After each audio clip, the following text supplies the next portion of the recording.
Hey guys, Anik Singal here, the fighting entrepreneur, and today we're going to talk about recession.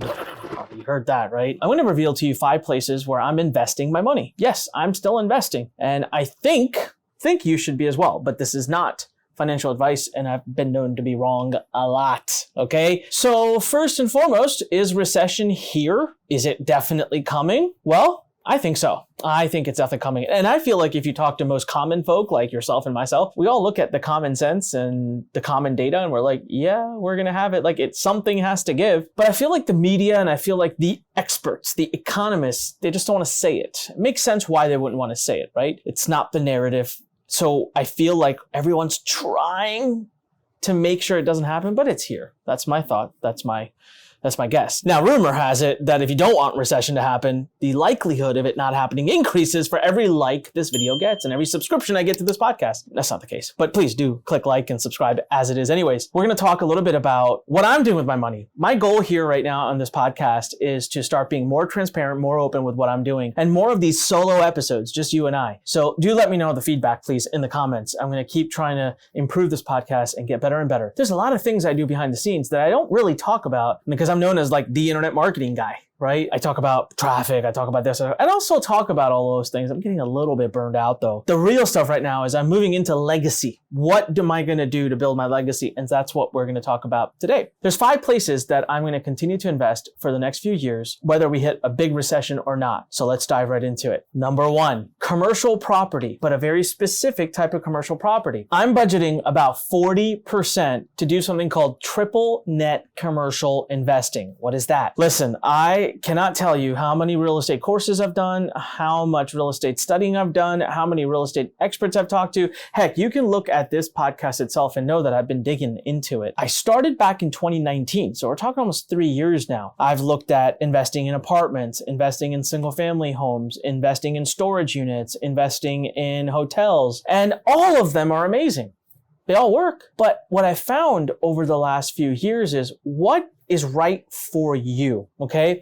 So what I'm finding in my personal situation is that there's no limitation to the income I make. Thankfully, I'm blessed for that, right? I have great companies, they make me great money. So I always have income and capital to buy new real estate. So I'm not looking at my real estate for income. I'm looking at my real estate, honestly, to grow my net worth. Now, this is important because whether you're looking at real estate for income or for net worth, it actually means different things and you invest in different types of real estate. So one of the first things that I realized when I was out there looking at real estate and the different types of real estate was I don't want to be active. I know I can flip houses and I can make 100 grand, 200 grand, 300 grand, $1 million. I know that there are deals to be found. I really personally hate all the stories where I'm like, I found this fixer-upper and bought it for $32 and sold it for $550,000. Well, good for you. How many times in your life are you going to be able to do that? I didn't want that. I don't want to have to dig hard. I don't want to have to work hard. I don't want another active job. I have active businesses. I wanted as hands-off and as passive as possible. And so I was willing to let go of some return. So I don't need to triple my money every year. I want consistency, predictability, and repeatability. So there's really the 3 things that I'm looking for in my real estate. So I'm ready to have less return, but I want it to be more consistent and I want it to be easier to find. I don't want to have to find the best deal. I want to find average deals. I want to find deals that are easy to find and buy them and then just sit on them forever and appreciate. And that's when I found the world of triple net commercial investing. So I really want to give a shout out to my accountant, Tom Wheelwright, who pointed me towards it. It's kind of the most boring type of money investing you can possibly do. And actually in some places it's called a mailbox money. So what we do and what I do right now is I find commercial properties that have been leased out for 20, 30 plus years by massive national brands. I buy the property, they send me a check every month, and triple net stands for basically they take responsibility of everything. They pay the taxes, they take care of the place. If something breaks, they have to fix it. I just own the land and the structure, and it's very little that I ever have to do. And the leases are with massive big brands, usually public companies, very secure. And my favorite thing about this is that getting lending on it is so easy because the lending is not done on your credit. It's actually done on the credit of your tenant. Now, it can get more complicated than that. I'm not going to get into that in this episode. The only downside I'll tell you, in case you're getting very excited, is you do need some capital. You need money out the gate and you need to have some real estate experience. Most of these deals will require you to have at least $250,000 or you need investors lined up. So I had all of that and so I've been able to do this. I'm saying it with that caveat, okay? But I'm putting 40% of my next few years worth of budgets into this. I'm going to be buying strip malls. I'm going to be buying C-stores. I'm going to be buying, honestly, I'm going to be buying all kinds of stuff, industrial complexes, warehouses, and all of that. Okay, so that's number one, a little bit longer, but I wanted to explain that one more. Let's move to number two. It's called STR, short-term real estate, basically Airbnb. 20% now, so we're up to 60%. 20% of my investing budget for the next few years is going to go into short-term rentals. I am looking to buy properties in beautiful places like certain locations in Missouri, certain beach towns that I can rent out for at least $350 a night or more. I'm looking to spend anywhere between $500,000 to $1 million per property. And the best part here is I'm only putting down 15-20%. I'm getting most of it through lender. My expected return on this would be anywhere between 15 to 25% a year. By the way, I forgot to mention that my return on the triple net is also estimated to be about 15 to 25% a year. Most people really misunderstand triple net and they don't realize just how much money you can make with it. So with the short-term real estate or short-term rentals, I'm going to make about the same 15 to 20, maybe 25%. These are going to be beautiful places, beautiful houses that I'm proud of owning, and I'm only going to rent them on Vrbo, Airbnb, and places like that. Okay. Now there's a whole nother world of studying you can do there. I'm not doing arbitrage. I'm actually buying the properties. Again, remember my goal is to grow my net worth. I want to own the asset, not just make income. Let's move on to number three. Boring stocks. That's right. I'm moving out of big tech for a little while right now. Listen, big tech is amazing, but it's not its season right now.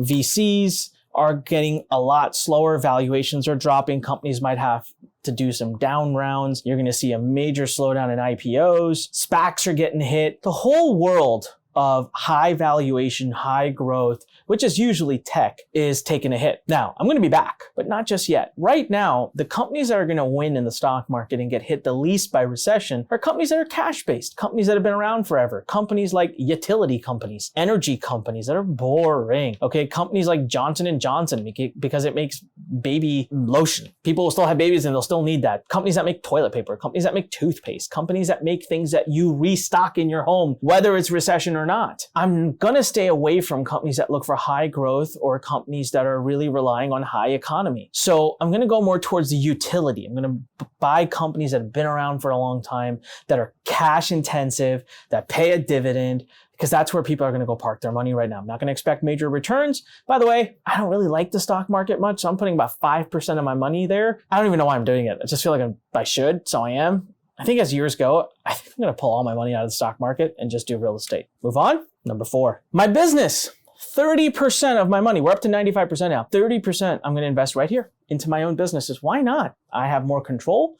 I get way higher return. I have fun. I can try new things. And it gives my wife a lot of heartburn. So I got a couple of companies I want to launch. I want to launch an NFT project. It's coming out. Watch for it.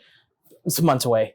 And it's not just any old NFT project. It's going to be really cool. It's going to have a lot of utility. So this is my exploration money. This is my money to launch new kinds of funnels at Lurn. This is my money to launch a new business. This is my money to launch a watch company. This is my money to launch an NFT project. This is my money to, buy a business that I really like or want. I feel like this is a good time.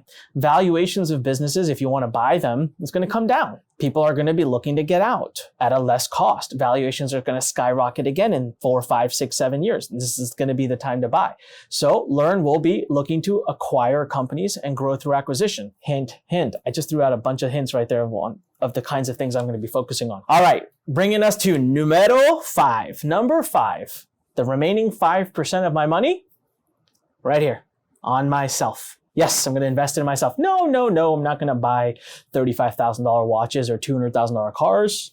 Although, vroom, I'm always buying cars. I can't help that. No, this isn't me investing in my education. I have currently, in my mind, set aside about $200,000. And so I don't even know if that's 5%, to be honest with you. It might be less, it might be more, but about $200,000 that I'm going to be investing in learning about real estate. I'm just not there yet. I feel like I need to know more, learn more, but I'm not just looking to buy courses. I am looking to buy access. What does that mean? So I'm going to use most of that $200,000 to get into different mastermind programs, networking groups. Now, those come with courses and training and events, and that's freaking brilliant and great, but I really want to get in with the people. So when it comes to triple net investing, I know some of the top players in triple net investing, and guess what? I did a little bit of stalking. I found out which masterminds and groups they like to hang out in. Guess where Anik's about to show up? That's right. I'm going to be right in those groups. And so I've got about a $200,000 budget. Listen, there's no better time to invest in yourself, level up your skills, and get ready for the attack than a recession. When things are slowing down, other people are freaking and panicking, and you're investing. So these are the 5 things I'm going to be investing in. Follow along, and I'll keep sharing more and more on this podcast. Listen, please go subscribe to The Fighting Entrepreneur. Click subscribe below, click like, tell everybody about this. And on the next episode, God knows what we'll talk about, but I will be giving you a bigger and deeper look into my life. This is Anik Singal reminding you, when life pushes you, stand straight, smile. Push the heck back. Talk to you soon. Thanks for listening to The Fighting Entrepreneur with your host, Anik Singal.